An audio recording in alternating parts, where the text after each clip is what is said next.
Let's go into our first report now. A chilly winter is just around the corner, and we're not just talking about the weather.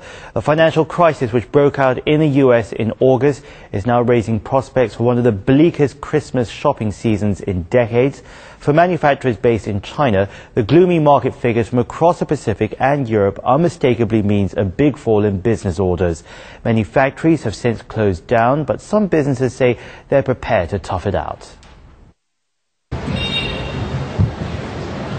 Dongguan is China's southern manufacturing boomtown, but its export-oriented business model no longer works as the world teeters on the brink of recession. Back in the good old days, tens of thousands of small and medium-sized firms sprouted, providing the world with made-in-China products. 34-year-old Wang Yong worked at a local shoe factory before starting his own. The U.S. was his main market, but Wang says demand has fallen. Now, in the face of the U.S. credit crisis, our orders have been reduced. I used to have 40 to 50 workers here. Now I have to cut it to just 20. Dongguan is going from boom to almost bust. Thousands of factories, especially those in labor-intensive industries such as toys and shoes, are either folding or being forced to reconstruct. But for many, it's still business as usual. Longchang Toy Company has never worried about sales of its toy robots, which can perform more than 200 actions. Orders keep coming for the high-end product, which goes for 2,000 yuan, nearly $300 each.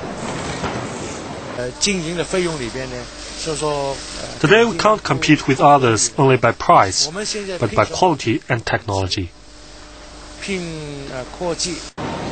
Even before the financial crisis cost Longchang some foreign customers, innovation was part of the company's strategy.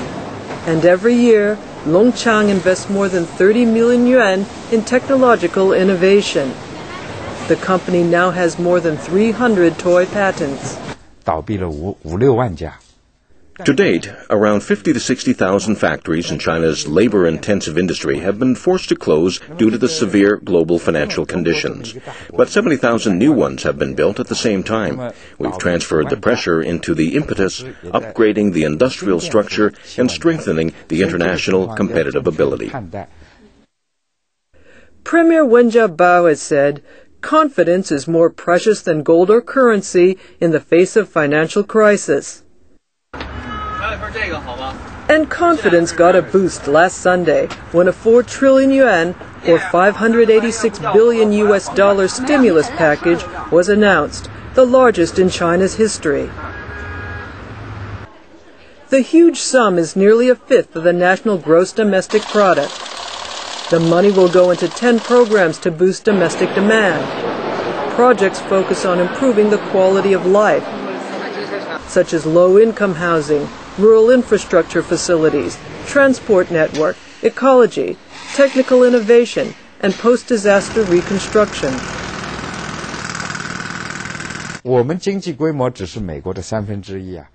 China's economy is about a third the size of the United States.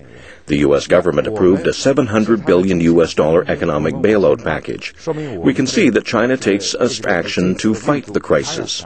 And China doesn't inject capital into banks, but directly into the real economy.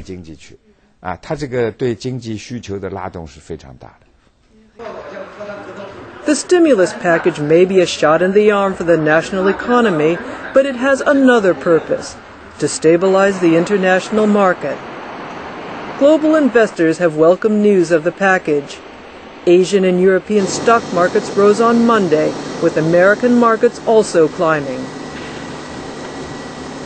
And I say, for instance, that the Chinese just announced a big support on the fiscal side, which is exactly in line with what we asked for almost 2 months, and what the G20 communique is explaining.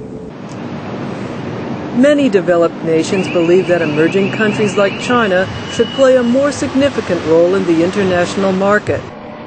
Today, the emerging powers are responsible for 75% of the world's economic growth. And they're playing a greater role in the decision-making process. At the weekend's Global Financial Summit in Washington, the G20, which groups both developed and emerging economies, replaced the G7, the most powerful industrialized countries, as the main organization to take on the crisis. I think it is very important that it's the G20 and not the G7. I think that is significant. I think that is an indication that the world has changed and you need a broader group of countries involved. But Professor Shen says the influence of the emerging powers was still limited. The combined economies of the BRIC nations of Brazil, Russia, India, and China are just half the size of the U.S.'s.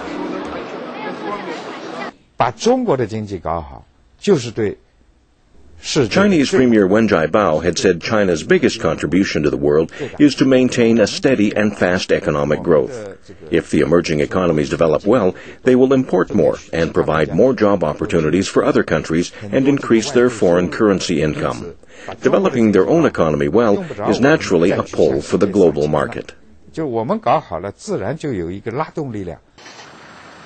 The financial strength of the emerging world is not yet powerful enough, and developed countries won't easily concede their dominant position. And the G20 meeting comes at an awkward time. Analysts say the meeting only could be a promising start. Frankly, one of the things that's going to be difficult is the U.S. side because of the calendar where we are in our political cycle. President Bush, frankly, is not going to be in a position to make big commitments. So to a certain extent, I think one shouldn't expect too much in the way of concrete decisions, in part because of the constraints on the U.S. I expect this to be the beginning of a process, not the end of a process. It takes more than a meeting to change the world. The establishment of a new world financial system needs time. But all the leaders from developed and emerging nations have reached a common understanding that working together is more critical than ever to weather the crisis. Well, today the world economic situation is far more serious than the Asian financial crisis. Back in 1998, that problem was mostly regional. This time, though, it's the whole world, and what that means is that a global response is needed. Both developed and emerging countries need to realize that they're all in the same boat. No one can escape the financial storm, and everyone has to work together to get back on track. Coming up, we're going to take a look at what's behind Russia's military strength. You're watching World Insight. See you in a minute.